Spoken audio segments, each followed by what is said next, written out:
think they help me reinforce that like there's nothing wrong with being in that liminal space. I've been using the word liminal a lot this year, but like building and creating like a middle air bubble, between like being in Boston, being a Bostonian, and then being an Asian person and being an Asian person in Boston. Like there's that bubble of like, well, I'm also just like a weirdo and an artist in the middle here. And being able to like, it's okay that I have this bubble. Like I shouldn't be ashamed that I need like a bubble for me and my friends to feel like we can just be. It's like how people weren't comfortable being nerds in the past. And now it's kind of like, instead of a nerd, right? Let's assume that like there's people who just have a hard time relating to culture or like have their own culture that isn't rooted in anything because they had to create their own culture.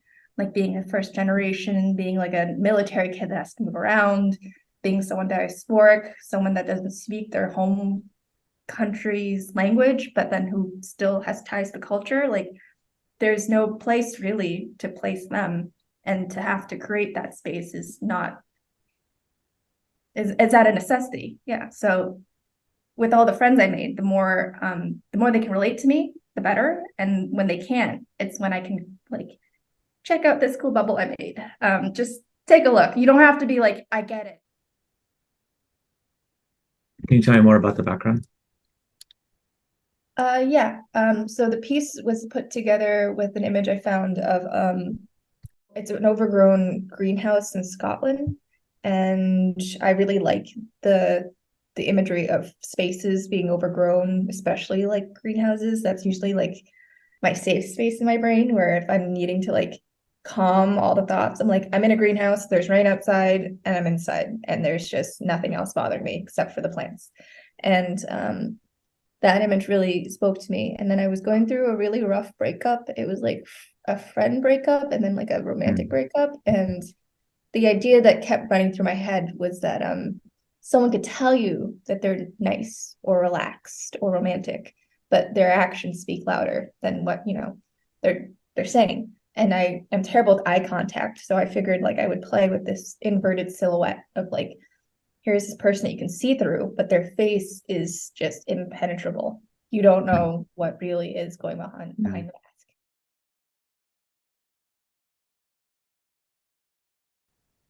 So I'm reading a lot of Vietnamese horror lately too, and I'm realizing a lot of the Vietnamese horror is trauma and ghosts and just the past never resting.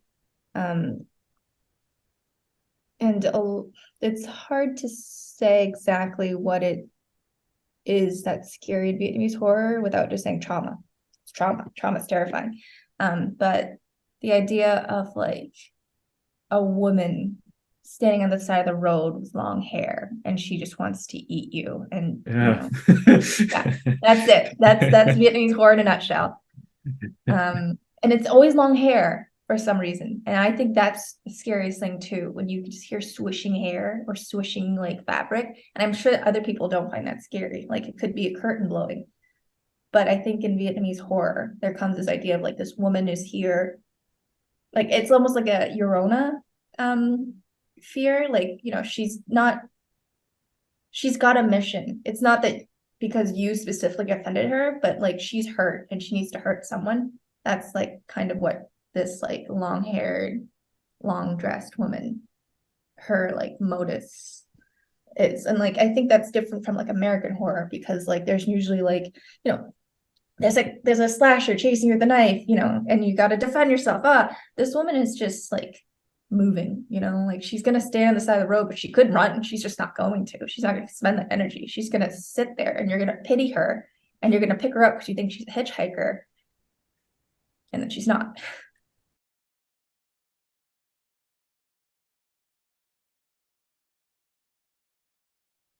There's a lot of emotions in between. There's a lot of really bad days. There's a lot of healing. There's a lot of really like diving into my mental health and like but and for that, also allowing myself to like feel all of the feels. And I think in the past I would shame myself for it because I grew up like that. I was told at 4 years old, there's something wrong with your brain and there's something wrong with you.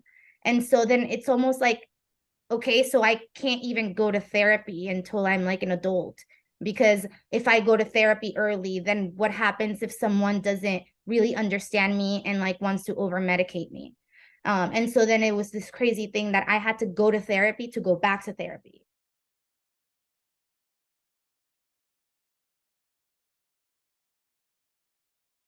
All the tests, how much I time in the hospital, overcoming the concussion. There's almost this like this fear of like I think my biggest fear is like memory, because memory is so important, right? And memory, I think, is what fuels so much of my work. And going all the way back to our earlier conversation about disassociating, but just pushing forward. So it actually started coming out in my skating, where I think Simone Biles talked about this concept when she pulled out of the 2020 Olympics. The concept, it's called the twisties, and there's the same thing in skating where I would start. It was called like aborting jumps, because all of a sudden, like I would just like my body would freeze. And there's one certain jump called an axel, where you start off forward and then you're going 1.5 times, and so then you land backwards. Like, what's the role of your arms? Yeah, well, it depends. Oh my God, I'm gonna like geek out over this. It depends on the skill. So for jumps, like if you know, there is a video where I posted a variety of like loops. The arms come in, and for jumping, the arms come in. And when you learn basic spinning, your arms come in because they're helping you. Like, Yeah. And when you're learning the basics, and this is why I think still in some ways, like if I post an old skating video compared to what I do now, you'll see my upper body is super stiff. Because I'm really just, the arms do help. Like it helps for balance. Even when you're doing turns, like sometimes like shifting your arms, like one of the first things you learn in skating is your chest and your upper body and it's like a square. I totally think for me, it's made me feel, before, I think I mentioned that period of my life where I had the twisties essentially. And I started hating skating from like 15 to 18. Like genuinely, I was like, fuck this. Just the training was hard and everything was hard. So I think it's definitely taken me back to a time of when I truly, truly just loved putzing around the rink and learning all the things. And it's definitely made me, I think right now, not I think, right now when I skate, I'm like the happiest in general. It feels good. Oh yeah, I'll draw another connection too. A lot of mystics experience migraines or migraine-like symptoms, and they documented in their work, especially Christian mystics like Saint Teresa of Avila. It's a people. I would say people. My experience with people with migraines is a lot of them have a lot more of a spiritual awareness. It seems like there's some kind of disconnect or something with the body where it's like taking in too much data, maybe, or something, or it's not processing the data correctly, or something. And it just gets overwhelmed, and it has to like redistribute it really quickly. It's very painful.